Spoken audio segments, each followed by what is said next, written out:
Whether you love or hate the iPhone, you can't deny its obvious beauty. And you can tell from just looking at the Google Nexus One that Google and HTC wanted to make a phone with the same desirability.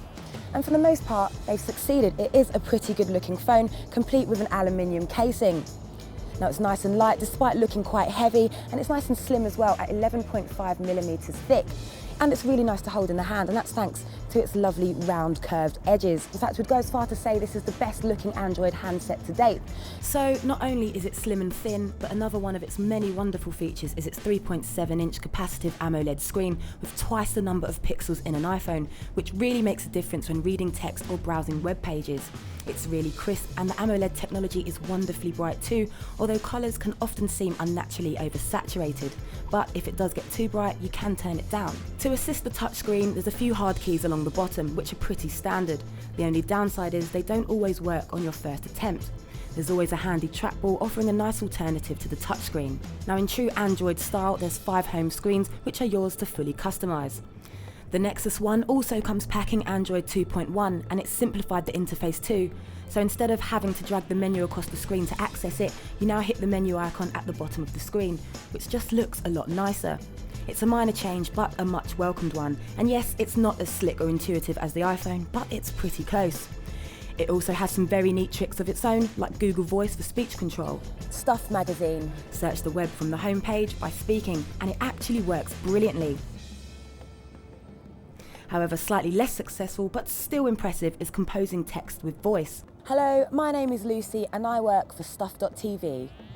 If you lack patience, this certainly isn't for you. It will without a doubt misinterpret what you say most of the time.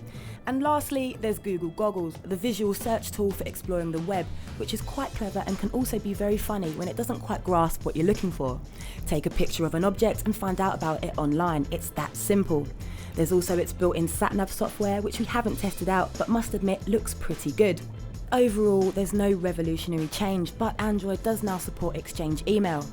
The Nexus One also features live interactive wallpapers, which gives the phone quite a cool and unique edge. We must admit we love it, and making ripples in the water is surprisingly satisfying. Now, if there's one thing this phone does well, that's being super speedy, and that's thanks to the 1 GHz Snapdragon processor it's packing underneath the hood.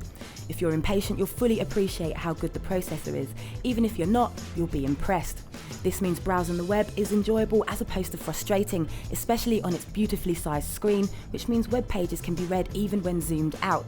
What would make browsing the web much better though would be multi-touch, which the phone is supposed to have, but we're currently waiting for our update, which according to Google is supposed to be forwarded directly to each Nexus user's handset. So despite the phone proving very impressive at this point, there are a few outstanding issues. The unresponsive shortcut buttons at the bottom of the display, the lack of internal storage, and the mediocre battery life. 3 crucial things that really let the phone down. Saying that, its camera is far better than the iPhone's at 5 megapixels, complete with autofocus, which means it produces pics as good as Nokia's smartphones. Low light shots are less noisy than the iPhone, and there's an LED flash for nighttime snaps. It also takes good video with direct uploads to YouTube. So, as hardware, the Nexus One beats the iPhone. It has a better camera, faster brain, and a nicer build. But Apple's software is so slick and its apps and accessories abundant that the iPhone still takes the lead. So the HTC Hero didn't quite deliver, but the Nexus One comes carrying the Google name and packs some serious power. It's not about one killer feature, it's about a combination of wonderful features that make it a fantastic handset. But I suppose what you're all wondering is it a veritable iPhone killer? Sadly, it isn't, but it is still a very, very good handset. I think I may have found a replacement for my BlackBerry.